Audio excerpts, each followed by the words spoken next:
it's because ordinary people went through those systems and encountered problems, and they thought it had to be escalated. So I didn't just, someone went to prison and came out and said, oh, wow, that's a cesspool of corruption. You need to find a way to get in. The person went to prison in 2017. It took me 2 years to plan, and in 2019, I went in.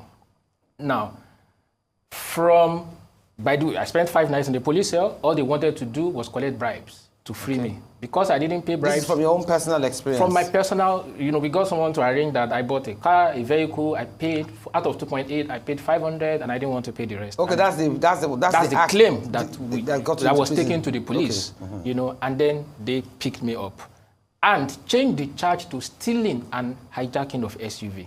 Person said I didn't complete payment, and I didn't want to. So each day they were asking, oh, you don't have someone to come and settle your bill. They just wanted bribes. But I wanted to go to prison because police was not the target. So at the end, after Monday to Friday, they had to arraign me in court. First thing to note is that once the magistrate said remanded in prison custody, and the court closed, and they took me down to the holding cell, the first thing the prison warder did, there was a lady who was, working as my sister. They told me to go into their office in court, and they told her to peep into the holding cell. I had peeped myself, I saw, and they told her, is that the kind of place you want your brother to stay? Give us money, and your brother will stay in our office. Because we needed to be there until evening when the prison boss would go around all the courts to convey inmates to prison. The prison warders approached me, I didn't approach them.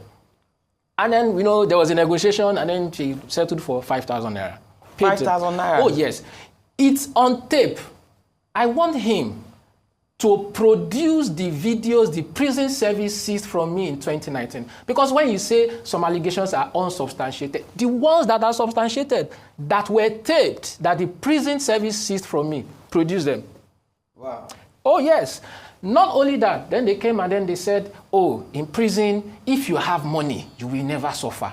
You serve the prison either with your body or with your money. I can tell you Bobrisky did not spend time in prison. Spent 3 weeks and they moved him out. There's no single Nigerian who has money and does not want to complete their time in prison that will do it. It's only if they want to.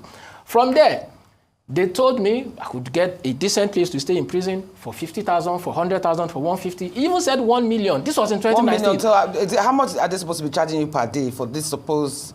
Different special rooms, depending on how much money you have. When the guy said 1 million, I said 1 million. He said yes. When Fayose was in Ikoyi prison, do you think he stayed in the general cell? Wow. That's the answer they gave me. These things are on tape. I'm not making allegations. These were things that happened to me that I filmed with the secret service. Tell the Nigerian Prison Service to produce it. Everything is on tape. The warders then told me that the warders in the prison had told the ones in court not to be striking deals with inmates, to wait for the inmates to get to prison so that the ones in prison would strike the deals by themselves. Oh, because we were changing the warders. Yes, by striking the warders in court. Yes, even in court, somebody approached me. The warders, called, say, who is working on your bill? They called someone. The person, the lawyer, came and said, I work with the magistrate. If you pay 200,000 naira, you will sleep in your house tonight, even though the magistrate had pronounced remanded in prison. Wow. Yes, the only reason it didn't work out is I wanted to go to prison, not to get out. So even when you were in prison, what was the condition like? You get to prison, health-wise, before you talk about sanitation, corruption it's an impossibly corrupt system. You get documented as a new inmate. They take your details and you submit any cash on you. The idea is that inmates should not be in possession of cash. You give your cash to the records office. Then you go back to the records office to say, oh, I want to make a call. I want to buy coke. I want to buy food. They release to you in bits so that you can't commit any crime. You can't do it. They then have, the warders then have convicts. Remember, they're awaiting trial inmates, they're convicted inmates. The convicted inmates know that they have nowhere to go. Someone who has a 7-year jail sentence, a 10-year jail sentence is loyal to the prison warders. Because you have that's your home for the next 7, 10, regardless of your sentence.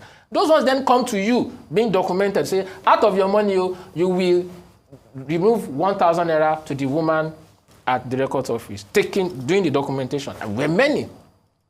When they allocate, so after they take your pictures online, then in print, they do double documentation online and in print, and then they allocate you to a cell